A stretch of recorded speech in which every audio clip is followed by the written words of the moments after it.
and with me is Adam Wayne, who is the construction engineer. Tonight we will be talking to you about the upcoming M3 reconstruction project from 11 to 14 Mile Road. We'll talk about how we got here, an overview of the project, and take any questions or comments you may have at the end of the presentation. The design of this project originally started in 2011 with the intent to have construction starting in 2014. Due to some funding issues we encountered, the project was delayed. In 2018, we were able to acquire construction funding and set the job for reconstruction to begin in 2021. The project was put up for bid, and last Friday were the bid submittals.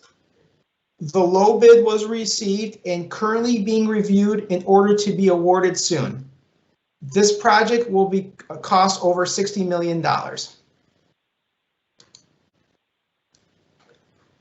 In this slide and in the next slide I'm going to show you, you'll see various photos of the current condition of M3. Yeah, condition of M3 is it's in poor condition, and it's gone beyond maintenance, so we have to do a reconstruction. And here's just the first pictures here I was intending to show everyone was of northbound, and then these pictures are of southbound. So it's like this all over the place. It's not just these specific locations. So reconstruction of this project will entail replacement of the existing pavement with asphalt, replacing storm sewers, water mains, and signs. Intersections improvements at Utica Road and I-94 connector.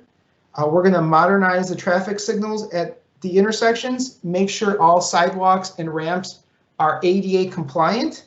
And with the reconstruction, we will be removing some trees and landscaping in the median. But once construction is completed, we will replant trees and shrubs back into the median. So as I mentioned in the previous slide about the intersections improvements at the two locations. So this location is M3 at Utica Road. So currently you can do a left turn, a direct left turn from northbound M3 to Utica Road. This will change. And in order to go to Utica Road, now you will have to go to the crossover north of Melvin Street to make the turn to southbound M3, and then to make the turn to Utica Road.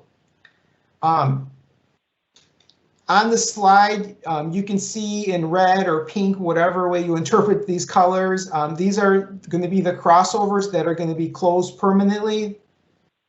Another change is that the two crossovers north of Utica, which are the ones in pink, I don't know if you can see my mouse or not, they will be closed as well. One for northbound, so if you're going northbound M3 and you want to go southbound, you'll have to go further north of Melvin Street. And it's the same thing if you're going southbound M3 and you want to turn to go northbound, you're going to have to go to the crossover, which would be south of Utica Road. Now, these changes were made at the request of the city of Roseville to make the intersection more pedestrian friendly. Another feature that we're going to add to Utica Road is for the signals, we're going to be using mast arms. That's something similar to, I don't know if people have been to M59, specifically between M53 and Romeo Plank, we put mast arms on all of the signals. So that's a unique feature of Utica Road that will also be added with this project.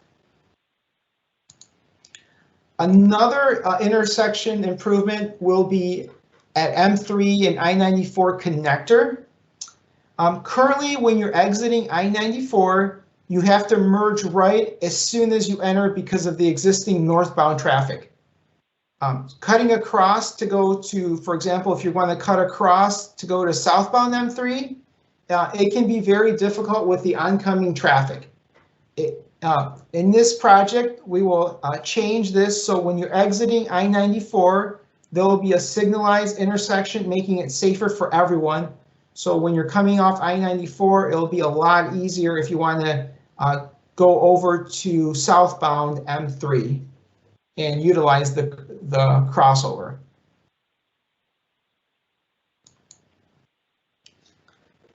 So the question is, as I mentioned earlier, that we're going to replace this roadway with asphalt. So why asphalt? Well, Public Act 79 was established in 1997. It's a law that says a pavement analysis must be done if the cost of the pavement exceeds $1.5 million. So when we use this analysis and did the calculations, the pavement that was chosen for M3 was asphalt. A good reference for this job is so this picture that is taken right now that you see on the screen is actually from our M59 job we did a few years back.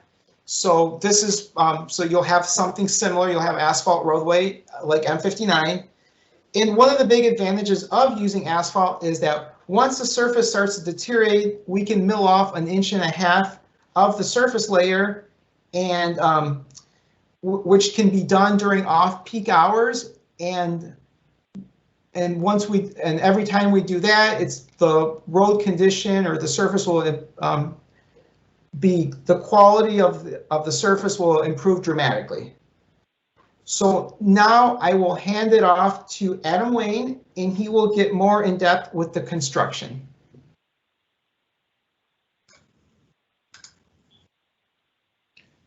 Thank you, Spiro. My name is Adam Wayne. As previously mentioned, I will be the construction engineer on this project. For the Gratiot Avenue reconstruction, this project will take place over 2 years. This year, we will be reconstructing between 11 Mile Road and about halfway through the project up to Common Road. In 2022, we will be reconstructing from Common Road to 14 Mile Road. Overall traffic for the project during construction will be maintained for both north and southbound Gratiot, meaning that northbound traffic will be in the northbound lanes, southbound will be in the southbound lanes. Traffic will be reduced to 2 lanes in each direction between 6 a.m. and 8 p.m. daily. Traffic may further be reduced to 1 lane during off-peak hours and during stage changes, which we'll get into in the following slides. We expect work to occur during the day and potentially at night, with any night work being in compliance with the City of Roseville noise ordinance. The following set of slides will show how we will stage construction. These are typical setups that we will expect throughout Gratiot in each construction year.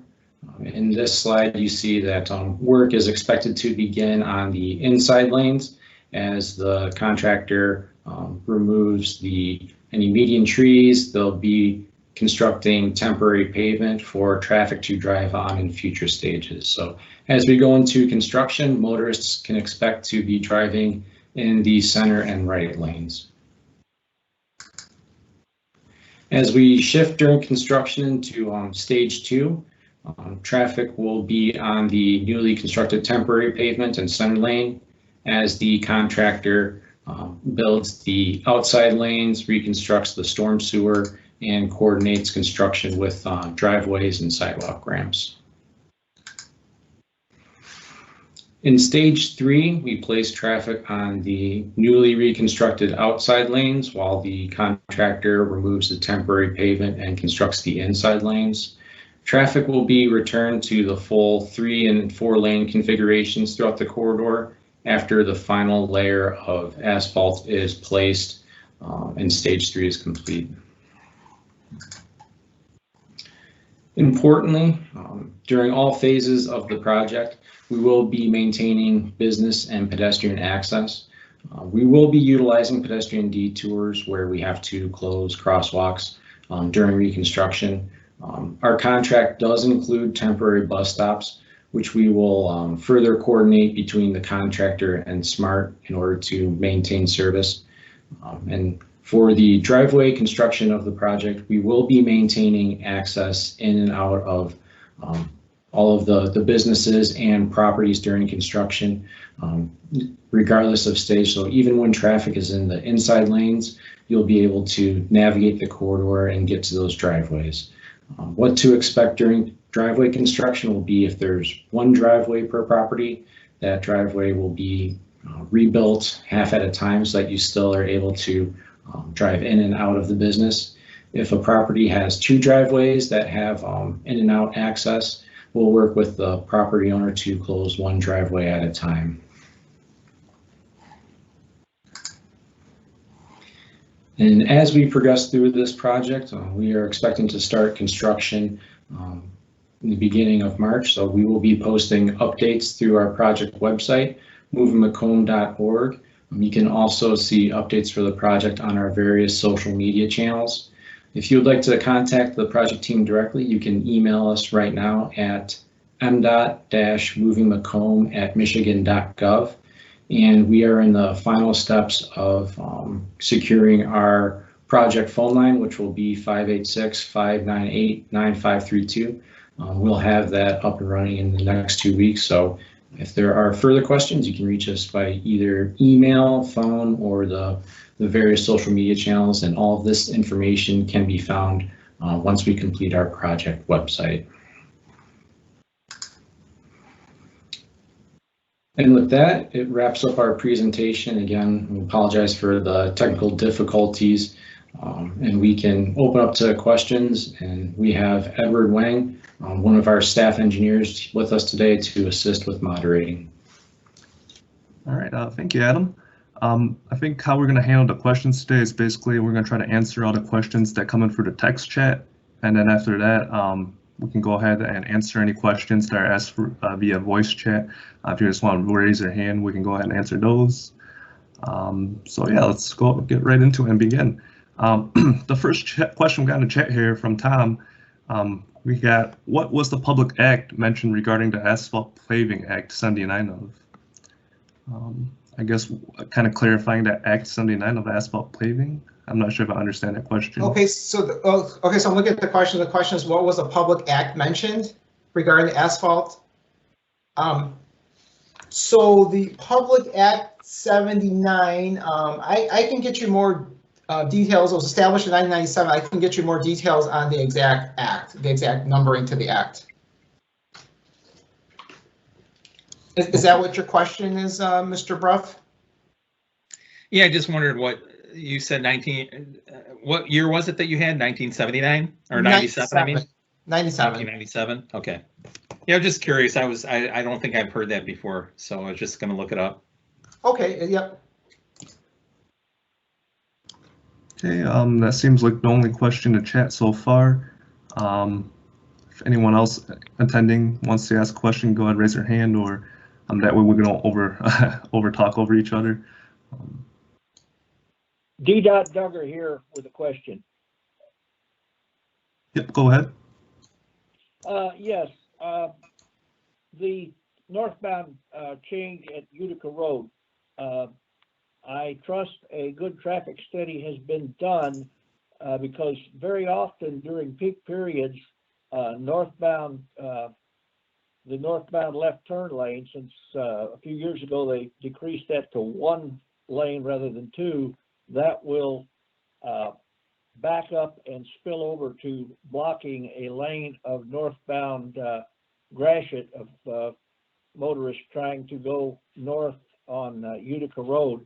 I'm just wondering how that capacity has been addressed in deceleration lanes, or how you have addressed that. It seemed like the term they used is they wanted to, Roseville wanted the intersection to be pedestrian friendly, but we still need it to be maintain the flow of vehicular traffic. So I'd like to hear about that. Thank you. So I think that'd be more of a design question. If I don't know, Spiro, you want to take that? Yeah. So we talked about that same question you brought up. It was this was last winter when we had our meeting with the city of Roseville, and we discussed that issue. And you're correct, we did do that test pilot at Utica Road, and we determined that if we do this, that we're not going to have substantial backups when you close those two crossovers north of Utica Road. So we did look at it and examine it, and we figured that it's something that we could do. It has a capacity to meet the requirements. Okay, thank you. While I'm on, a follow-up question. I understand new signals are going to be in the mix. I hope that they retain the capability that you currently have. If you currently, let's say, call it get in the groove of 47 miles an hour, whatever it is, you can traverse northbound Gratiot basically all the way from 11-mile road to 15 or 16-mile road if you get in the proper groove and the traffic flows rather nicely. I hope that programming will not be lost in the new systems. Yeah, we'll make sure that the signal timing is on par with what we have out there right now. So sometimes with new signals, there's a few test runs to make sure sometimes that we don't get it on the first try, but we'll go out there with the assistance of the Macomb County Department of Roads, and we'll make sure we're at where we are right now. Okay, thank you very much. You're welcome.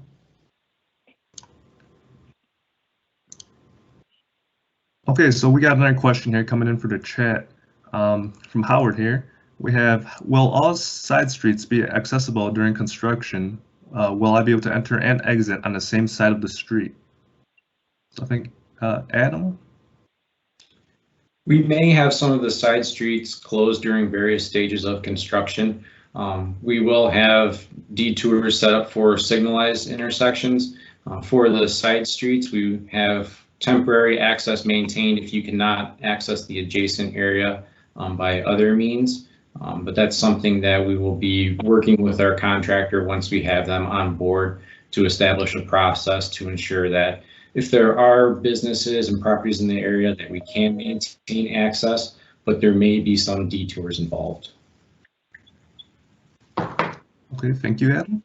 A couple more questions coming into chat. Also, will all current turnarounds or U-turns be open during the construction, or will some of them be closed? There will be some U-turns and median crossovers closed during construction.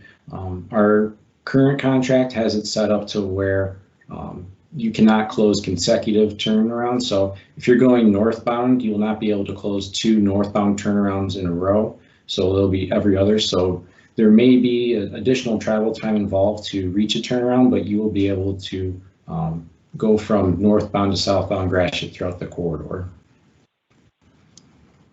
Okay, great. We've got another question here coming in from Kevin. His question is, will SMART need to remove signage during this construction?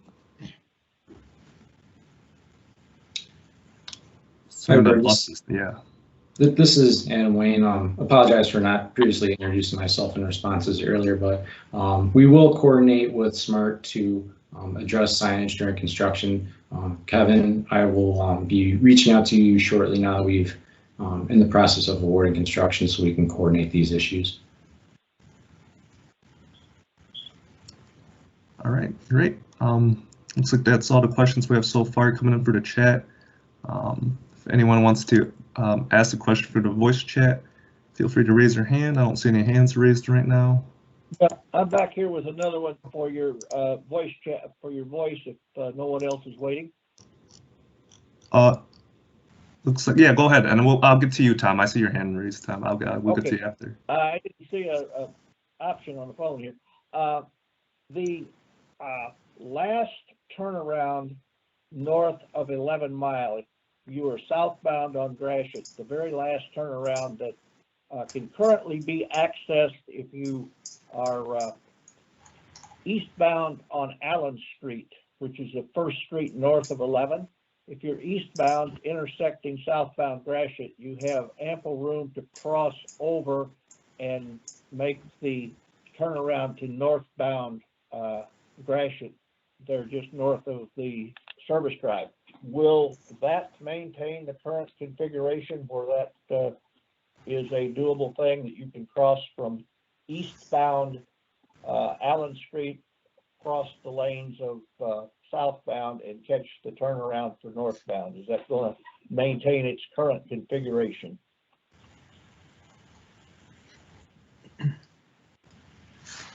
Good evening, Edward. I can take that one. This is Adam Wayne. We will be reconstructing that turnaround in the same location. So if there is capability to safely complete that movement in the existing Gratiot corridor, specifically at that Allen Street turnaround, we will be reconstructing in the same way. So you should be able to maintain that same movement. Thank you so much. Okay, great. Tom, if you can mute, I think you're next. Yeah, thanks, Edward. If you guys could go to the slide where you have Gratiot 994, and I'm curious, I remember seeing years ago that you were thinking about bringing 94 in a little bit more perpendicular, and I guess I'm assuming, trying to look at it, it's hard to read a little bit, but I'm assuming that it's going to be a lot better as far as like all the weaving action trying to go into Costco there or Sam's Club or whatever, I can't remember. Is that correct, the way I'm interpreting how they're, looks like the edge of pavement is out a little bit further, so you don't have that weaving issue? This is Spiro. So are you referencing when you're getting off of 94 and going on to M3? Yeah, going northbound. Correct. So it'll be signalized, so we're not going to have that weaving issue anymore. Can you put your cursor on there and just show me like where the signals are going across then, or? Sure. Can you see my mouse? Yep. Okay, let me see if I can get this. Oops. So the signals they're right. There. Yeah, they're right here. They're coming across right here. It's okay. I can't really. I might be able to zoom in a little. No, that I saw it. Okay, so they'll be there. So it will solve your weaving concerns, because that was a big issue that's currently out there, is people weaving to go to the other side, to go to southbound. So that should solve that problem. Thank you. You're welcome. Yeah, thank you, Spiro. We got a couple more questions coming in for the chat here. We got Mitch asking a question. Can you provide a more specific cost for the project? I believe you did say the project is $65 million, correct, Spiro? Correct. So the project is approximately $65 million. I mean, so I'm just waiting for the bids to be awarded, for the low bid to be official, but it's in that ballpark. And then once that bid is awarded, we can release that information for the exact price, but it's in the ballpark of the $65 million. Thank you. We got another question coming in from Howard. He said that you mentioned that the sidewalks will be made ADA compliant. Who pays for the new sidewalks, and will that be the property owner or MDOT? This is Spiro. The sidewalk replacement will be paid by MDOT. Okay, great. So that's it for chat questions currently. If again anyone wants to ask questions for the voice chat, feel free to raise your hand. I don't see any hands raised right now. Looks like we have another question. All right, so a text question coming in from Tom. We have any consideration for bike lanes? This is Spiro. We're not gonna have any bike lanes. I mean, we didn't necessarily look at it. We have a lot of traffic on Gratiot, and we don't think something like a road diet will work for that section of Gratiot. Okay, thank you. That's it for chat questions for now. Still no hands raised. And this is Spiro, just for everyone's information. We're working on our website, movingmacomb.org, but it should be fully functional pretty soon, in the next couple weeks or so, next few weeks, at least by the time construction begins, which, as Adam mentioned, in early March. So even if you don't have a question tonight, but you have a question, you think of a question next month or during construction, you can always go on the website too to contact us directly, and we'll be happy to answer any of your questions.